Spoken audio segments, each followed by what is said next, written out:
बिस्मिल्लाहिर्रहमानिर्रहीम। आज का टॉपिक है हमारा flux through a surface enclosing A charge. हमने फ्लक्स की वैल्यू फाइंड आउट करनी है थ्रू ए क्लोज सरफेस जिसके सेंटर में क्या हो, चार्ज हो। जो सरफेस में कंसीडर करता हूँ वो एक स्फीयर की फॉर्म में कर लेता हूँ जिसके सेंटर में क्यू चार्ज है और क्यू चार्ज पॉजिटिव चार्ज है। इससे इलेक्ट्रिक फील्ड लाइंस एमिट होंगी जो इस स्फेरिकल बॉडी में से क्या करेंगी, पास करेंगी, जिसकी वजह से प्रोड्यूस होने वाले फ्लक्स को हमने क्या करना है, कैलकुलेट करना है। फ्लक्स क्या है? इलेक्ट्रिक फ्लक्स जो है that one is the dot product of electric field intensity and vector area A. हमारी जो स्फेरिकल सरफेस है वो कर्व्ड है और हम इलेक्ट्रिक फील्ड इंटेंसिटी का ये रिलेशन कर्व्स सरफेस के लिए अप्लाई नहीं कर सकते। तो हमें सबसे पहले क्या करना है, इस कर्व सरफेस को फ्लैट सरफेस में कन्वर्ट करना है। मैं इसको फ्लैट बनाने के लिए क्या करता हूं, इस स्फीयर की सरफेस को पैचेस में डिवाइड कर देता हूं। बिल्कुल ऐसे ही जैसे फुटबॉल की सरफेस जो है वो पैचेस में डिवाइड होती है, इसी तरह इस सरफेस को भी पैचेस की फॉर्म में क्या कर लें, कंसीडर कर लें, जिसके एक पैच के एरिया की वैल्यू डेल ए है, मैग्नीट्यूड उसका। और अगर वेक्टर फॉर्म में रिप्रेजेंट करना चाहें तो वेक्टर एरिया इसका जो है इस सरफेस के क्या होगा, परपेंडिकुलर ड्रॉ किया जाएगा। Total surface of the sphere is divided into small patches having magnitude del a one, del a two, del ए3 अप टू डेल एन। क्योंकि हमने तमाम सरफेस को जो है एन नंबर ऑफ पैचेस में डिवाइड किया है, जिसमें से एक पैच मैंने यहां पे डेल ए एरिया का मेंशन कर दिया है। अगर वेक्टर फॉर्म में लिखना चाहें तो हम एरिया को लिखेंगे del a one, del a two, del ए3 up to del a n. Now the electric field intensity through each area is E1, E2, E3 and E1। Del A1 area से जो इलेक्ट्रिक फील्ड इंटेंसिटी की value होगी वो E1 होगी, del A2 area से जो electric field intensity होगी वो E2 होगी। इसी तरह डेल AN से जो इलेक्ट्रिक फील्ड इंटेंसिटी होगी वो डेल EN होगी। यहां पे अगर मैं मेंशन करूं तो सरफेस में से इलेक्ट्रिक फील्ड लाइंस परपेंडिकुलरली बाहर निकलेंगी तो वेक्टर एरिया के क्या आ जाएंगी, पैरेलल आ जाएंगी। वेक्टर ए सरफेस का वेक्टर एरिया और इलेक्ट्रिक फील्ड लाइन पैरेलल होंगी तो हमारे पास जो एंगल थीटा बनेगा उसकी वैल्यू 0 आ जाएगी।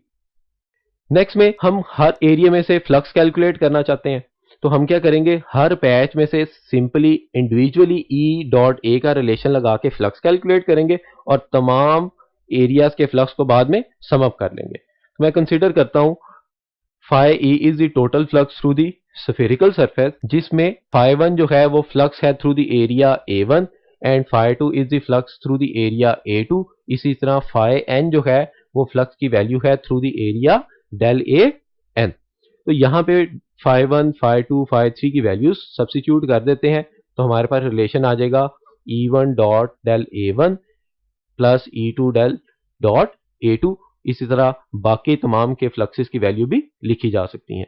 हमारे इस केस के अंदर इलेक्ट्रिक फील्ड इंटेंसिटी और वेक्टर एरिया ए एक दूसरे के क्या है, पैरेलल है। तो थीटा की वैल्यू हमारे पास क्या आती थी, 0 आती थी। तो इस रिलेशन को मैं इस तरह भी लिख सकता हूं, E1 डॉट डेल A1 जो है is equal to del E1 del A1 into cos of theta. अब थीटा हमारे पास क्या है, 0, तो वैल्यू हमारे पास आ जाएगी E इंटू डेल A1। तो तमाम पैचेस के दरमियान हर पैच जो है उसमें इलेक्ट्रिक फील्ड इंटेंसिटी की डायरेक्शन और उसके वेक्टर एरिया के दरमियान एंगल 0 ही बनेगा, इसलिए तमाम को इस फॉर्म में क्या किया जा सकता है, लिखा जा सकता है। ये हमारे पास रिलेशन आ गया। अब क्योंकि चार्ज स्फीयर के सेंटर में है तो इलेक्ट्रिक फील्ड इंटेंसिटी की वैल्यू सरफेस के ऊपर जो है वो सेम होगी हर एरिया के लिए। तो मैं E1, E2, E3 की वैल्यूज को जो है वो सेम कंसीडर कर सकता हूं। और हमें पता है कि इलेक्ट्रिक फील्ड इंटेंसिटी किसके इक्वल होती है, 1/4 pi epsilon naught Q by R square, where R is the radius of the sphere. और चार्ज इसके क्योंकि सेंटर पे पड़ा है तो सरफेस के ऊपर हर पॉइंट के ऊपर electric field intensity due to this charge Q जो है वो क्या होगी, सेम होगी। तो मैं इस E1, E2, E3 की जगह क्या है, E लिख सकता हूं। और अब हर एक पोर्शन में E आ रहा है तो इसे क्या किया जा सकता है, कॉमन लिया जा सकता है। तो हमारे पास ब्रैकेट्स के अंदर आ जाता है area del A1, A2, A3 and A1। ये एक्चुअली क्या है, हमने सरफेस को, स्फेरिकल सरफेस को पैचेस में डिवाइड किया था तो ये तमाम पैचेस के एरियाज का क्या है, सम है, जिसे मैं कह सकता हूं it is the total area of the sphere, जो किसके बराबर होता है 4 पाई आर स्क्वायर, क्योंकि आर क्या है स्फीयर का रेडियस, और यहां पे हमने क्या किया इलेक्ट्रिक फील्ड इंटेंसिटी की वैल्यू सब्स्टिट्यूट कर दी।